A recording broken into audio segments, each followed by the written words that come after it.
Hi bazala bami, welcome to Mkosi noMagatsheni. I am uMagatsheni. Bazala bami, I wanted us to talk about inkulumo leya kaMacele. So this is a trailer of what we should expect this week on Uthando Nesembu, that we know it will be airing Wednesday.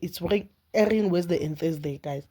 So uMacele, as Macele this season, uziphethe igaca zamakhumalo, and I really don't know ukuthi umona kanjani umuntu maqeda uthi masomonile kube huwe okwata kakhulu, because according to my understanding I stand to be corrected in this one.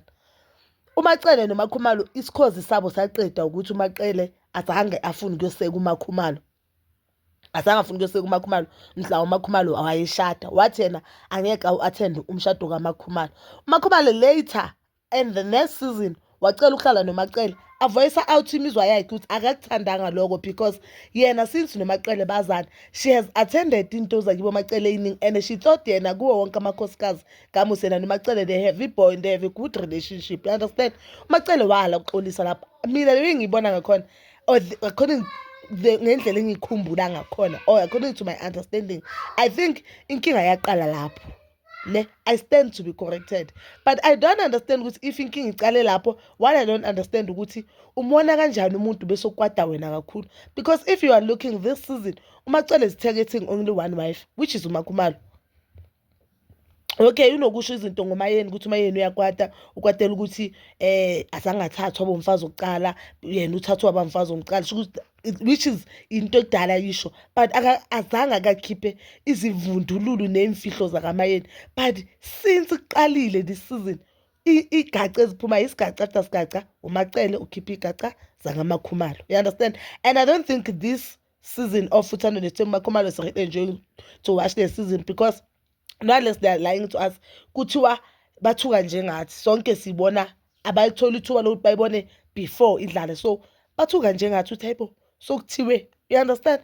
So namhlanje or on this episode bakhuluma nge-IVF noBaba Mseleku. Uyasho uMacele ukuthi uMakhumalo waba noBaba Mseleku, they've tried IVF, I guess nje umntana angekho they've failed, guys. It's not every time IVF iba successful, yabo.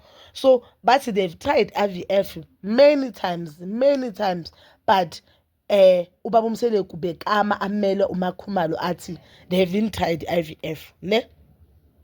Inkinga yami one kule lento ayishilo Macele, and I don't understand whether Macele izinto azikhuluma yazi understand or uzikhulunyiswa yi-anger. My question is, why mele uMseleku aze aqamba amanga ukuthi bantu Makhumalo abayenzanga IVF or abazama ukwenza IVF if bazama? And if phela uqamba amanga, if uMseleku kuba ku-position ukuthi kumele aqamba amanga, which is the wrong thing, it means uMacele or amanye amakhosikazi, it's because uMacele ekhuluma it means uMacele was against the IVF thing. And as a woman unabantwana ushadile and knowing the importance of having children kulo mshado wenu, phela umshado wabuhlukile kulo mshado, the main reason umuzi kaMseleku anesithembu ukuthi ufuna ukwandisa umuzi, that means wonke unkosikazi ukuthi umuzi wande ingane eziyi-25, wonke unkosikazi kumele abe nabantwana, understand. As a first wife unengane ezi-3, you feel like i-contribution yakho so uyenzile kaMseleku. Then there's this wife who's very supportive to other wives, who's very supportive, niyabona kwamanye abafazi futhi, who's very supportive to the kids, and who's very supportive to their vision, who has been there for you and very close to your heart.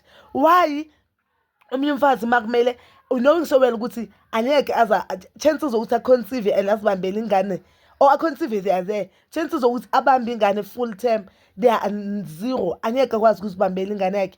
And the only way now indlela ukuthi kumele azabe nengane naye avuse lo muzi kaMseleku is through i-IVF. Why mele uzukwatele that? Because I don't think uba uMseleku angaqamba amanga if it's something wonke amakhosikazi they agree on, and wonke amakhosikazi bayavuma and they are happy ukuthi at least uMakhumalo naye uzoba nengane yakhe. That is my question, because what I've noticed uMseleku uqamba amanga in order ukujabulisa the person akhuluma naye. Angithi njengoba indaba kaMakhwele ukuthi alotshola uthe yena bekagula uMacele lobola uMakhwele, uMacele olobola uMakhwele, but he said that as much as he was wrong, or he is wrong, he said that because bekangaphansi kwencindezi. Angithi lo wakhuluma naye vela kamfuni number 5, so sokumele aqamba amanga kwenza lo akhuluma naye happy knowing ukuthi angeke abuze loyi. So umbuzo la uthi why umseleku and umbuzo bokumele asibuzene umacela ukuthi why mele ubabakhe aze angitshela amanga ngento engiyaziyo ukuthi it will benefit all of us because uMakhumalo bakanomntana la ekhaya indaba number 5 izoyehla kancane. uMakhumalo makasana anengane zakhe nomuzi kaKhumalo uzovuka.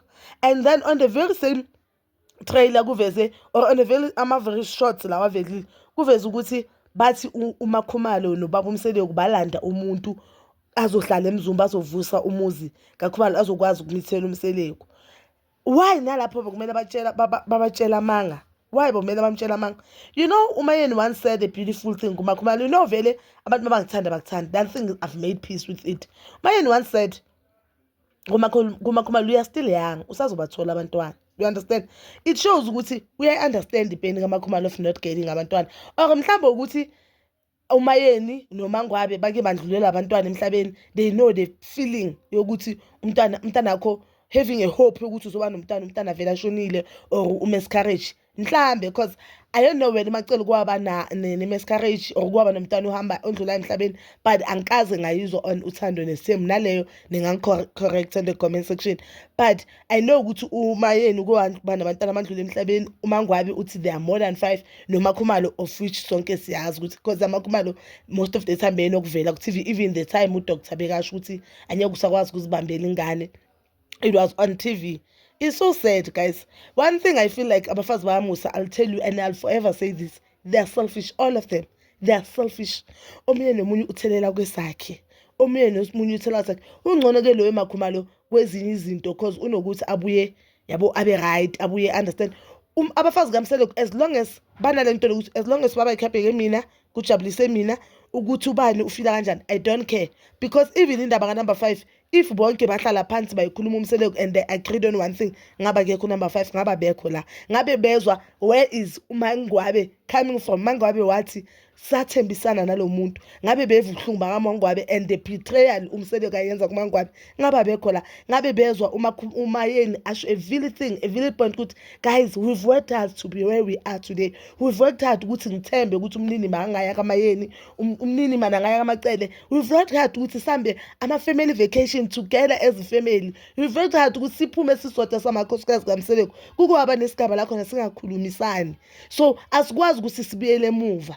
Ngabe bava leyo point, ngaba bekho labakhona namhlanje, and if ngabe bebazwelana ubuhlungu bona as abantu besifazane yeke ukuthi as amakhosikazi kaMusa, as abantu besifazane ngebe bazwelana ubuhlungu, ngabe umuzi kaMakhumalo umiye namhlanje. Yes, I was against the thing ukuthi mhlawumbe uLwandla yovusa umuzi kaMakhumalo, but indaba yokuthi makutholakala umuntu kaKhumalo kuvusa umuzi kaMakhumalo, it was the only way ukuthi umuzi kaMakhumalo uzovuka, guys. It was the only way and the best way ukuthi umuzi kaMakhumalo uzovuka. And even traditionally we know ukuthi if umuntu angakwazi ukuthi mhlambe atholele umyeni wakhe ingane and ingane kule bado umyeni wakhe bayazidinga or bayazifuna, kuyabuyelwa mhlambe kubo kucela udadewabo amlekelele, maybe kushado futhi kube ekhaya kubo leyo muntu azowazi ukuthi makathola ingane. But that one, guys, it is not advisable because umuntu uzofika cash ama feelings.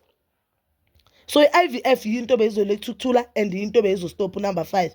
You know one thing about uMacele that I've noticed this season, I don't know whether because this season uMacele uyenza izinto through anger. So umuntu makenza izinto akwatile and anento ukuthela eningi enhlizweni, sometimes enza izinto wrong. You understand? The time u-actor out of character because into ukuthela ugcwele enhlizweni yakhe, nengqondo yakhe nalento lokuthi ngifuna ukubabonisa. But one thing I've noticed, uMacele into ayishoyo nento ayenzayo Zambelani uthi she's a praying woman, but she doesn't act like a praying woman. A praying woman ayenzi njengoba isho, uthi yena umuntu onokuthula, uthi umuntu onokuthula, but the things that she's saying on diary azisho ukuthi unokuthula. And you understand ukuthi njengoba ahlohla umlilo kanje, next season uMakhumalo lokho sabuye akhiphe iphiri makunutu zakaMacele. You understand? And that is not how family works, guys. I think into abashayayo bafazi baMseleku ukuthi they don't understand ukuthi we are family. Because if umuntu understand ukuthi lo muntu wakithi, umuntu uhlazo lo muntu akini uyalinyathela noma lishisa kanjani. Uhlazo lo muntu akini uyalinyathela ngoba even kini ngaba mhlambe khona maybe kuthi umali makho makadakiwe uyazichamela. You will never tell omunye umuntu lento leyo. So if uMacele uMakhumalo bokwakubo bonyeke lezi zinto azisho this season azisho, I'm telling you. But I guess u-actor out of anger. If ngiyamela ngizosho kanjalo, actor out of anger. Mhlambe uyenza ukuthi ufile ngathi the previous season uMakhumalo uye bekamlwisa kakhulu, but I feel like wonke amakhosikazi they were against yena, and the previous season I've never seen, or I don't remember uMakhumalo ashinto engako ngoMacele or blaming uMacele, but the one person engifile ngathi ublame uMacele in everything and uyayimela into yakhe is uMangwabi. I feel like uthi uMacele usaba uMangwabi u-reactor to uMakhumalo ezinye izinto. But bazala bami, you can comment down below your thoughts, and please don't forget to like, subscribe, share and hit that notification button. Nginithanda ukuya nokubuya.